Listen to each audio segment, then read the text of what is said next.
여러분, 지금 수천 명의 사람들이 내가 사는 곳이 합법인지 아닌지 이 애매한 상황 때문에 정말 골치가 아프다고 합니다.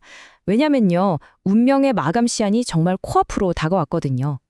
대체 이게 다 무슨 얘기일까요? 네, 이 문제의 가장 핵심적인 질문은 바로 이거예요. 내가 지금 발 뻗고 자는 이 곳이 과연 집일까요? 아니면 호텔 같은 숙박시설일까요? 굉장히 단순해 보이지만 사실은 정말 중요한 딜레마에 빠진 거죠. 맞습니다. 시간이 이제 정말 얼마 남지 않았어요. 수많은 소유주들의 운명이 걸린 마감일이 다가오면서 이 문제는 말 그대로 발등에 떨어진 불이 되어버린 겁니다. 자, 그래서 이 복잡한 문제를 제대로 한번 파헤쳐보기 위해서 오늘 우리가 함께 살펴볼 내용들을 간단히 알려드릴게요. 우선 얼마나 시간이 촉박한지 그 마감 시한부터 알아볼 거고요. 그리고 이 논란의 중심에 있는 생활 숙박 시설이 대체 뭔지, 또 정부는 어떤 대책을 내놓고 있는지, 마지막으로 이 모든 이야기의 뿌리에 있는 바로 그 안전 문제까지 하나하나 짚어보겠습니다. 네, 그럼 첫 번째 이야기 바로 다가오는 마감 시한입니다. 아니, 도대체 시간이 얼마나 안 남았길래 이렇게 다들 긴장하고 있는 걸까요? 사실 이게 어제 오늘 갑자기 튀어나온 문제는 아니에요. 정부가 이미 작년 10월에 지원 방안을 발표하면서 시간을 충분히 줬거든요. 그런데 그 유예 기간이 바로 올해 9월 말이면 끝이 납니다. 그러니까 지금 정부가 최종적으로 상황을 점검하면서 정말 마지막 카운트다운에 들어간 셈이죠. 자, 그럼 정부가 이렇게 마감 시한까지 정해두고 해결하려는 이 생활 숙박 시설이라는 거 대체 뭘까요? 왜 이렇게까지 큰 논란의 한가운데 서게 된 건지 그 속사정을 한번 들여다보겠습니다. 네, 이 논란의 주인공이 바로 생활 숙박시설, 우리가 흔히 생숙이라고 부르는 바로 그겁니다. 법적으로 따져보면 이건 호텔처럼 잠깐 머무는 단기 숙박시설이거든요. 근데 현실은 어떠냐? 아파트처럼 분양해서 사람들이 그냥 내 집처럼 살고 있는 거예요. 그러니까 숙박시설과 주택 그 사이에 아주 아슬아슬하게 걸쳐 있는 거죠. 바로 이 지점에서 진짜 딜레마가 시작되는 겁니다. 서류상으로는 숙박시설인데 실제로는 주택으로 쓰고 있으니 그 사이에서 빈틈이 생기는 거죠. 그리고 가장 큰 문제는 여러분 바로 안전입니다. 이게 숙박시설 기준으로 지어졌기 때문에 우리가 사는 집에 꼭 필요한 아주 엄격한 화재 안전 기준 같은 것들이 빠져 있을 수가 있다는 거예요. 이건 정말 심각한 안전구멍이 될 수 있는 문제입니다. 자, 이렇게 위험천만한 딜레마에 대해서 그럼 정부는 어떻게 대응하고 있을까요?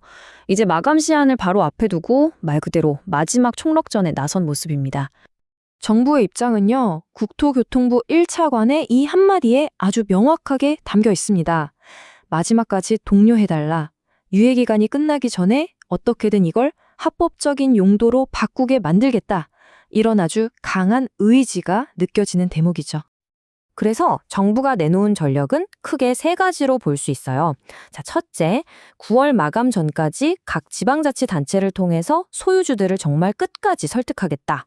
둘째, 이미 법은 고쳐놨다는 겁니다. 용도를 바꾸기 쉽게 건축법을 개정해놨으니 활용해라 이 얘기죠. 그리고 마지막 셋째, 지금 한창 짓고 있는 건물들도 길을 열어주기로 했습니다. 설계를 바꿔서 합법적인 시설로 지을 수 있게끔 법 개정을 추진하겠다는 거예요. 그러니까 기존 건물 또 새로 짓는 건물 모두를 아우르는 종합 대책인 셈입니다. 자, 그런데요, 여기서 우리가 한 걸음만 더 들어가 볼 필요가 있어요. 사실 이 생활 숙박시설 문제는요, 훨씬 더 큰 그림의 한 조각에 불과하거든요. 그 큰 그림이 뭐냐? 바로 국민 안전입니다. 이게 무슨 말이냐면 정부는 이번 조치를 시작으로 해서 위험할 수 있는 다른 건물들의 안전 문제까지 싹 다 손보겠다는 거예요. 그러니까 이 생숙 문제는 어떻게 보면 전체적인 공공 안전 강화 프로젝트의 신호탄이라고 할 수 있는 거죠. 이게 그냥 말로만 하는 게 아닙니다. 실제로 정부 계획을 보면요, 올해 말까지 어린이집이나 병원처럼 특히 화재에 취약한 곳들의 안전을 보강하고요. 또 2026년부터는 불이 나면 위험할 수 있는 필로티 구조 아파트 있죠? 여기에 대한 보안 사업도 새로 시작할 계획이라고 합니다. 그렇다면 이 모든 조치들을 하나로 꿰뚫는 가장 근본적인 원칙은 과연 뭘까요? 정부가 정말로 하고 싶은 이야기, 그 핵심은 딱 하나입니다. 그 핵심은 바로 이겁니다. 모든 건물은 애초에 지어진 목적에 맞게 써야 한다. 이상경 차관의 말을 빌리자면 건축물을 용도에 맞게 사용하고 또 거기에 필요한 시설을 제대로 갖추는 것, 이것이야말로 국민 안전의 가장 기본이라는 거죠. 네, 결국 모든 이야기는 이 안전이라는 단어로 돌아오게 됩니다. 결국 이 문제는 우리 모두에게 아주 중요한 질문을 던지고 있습니다. 당장 살 집이 필요한 현실과 우리의 생명을 지키기 위한 안전 교제 사이에서 우리는 과연 어떻게 균형을 찾아야 할까요? 여러분이 생각하시는 주거 안전의 미래는 어떤 모습인지 궁금하네요.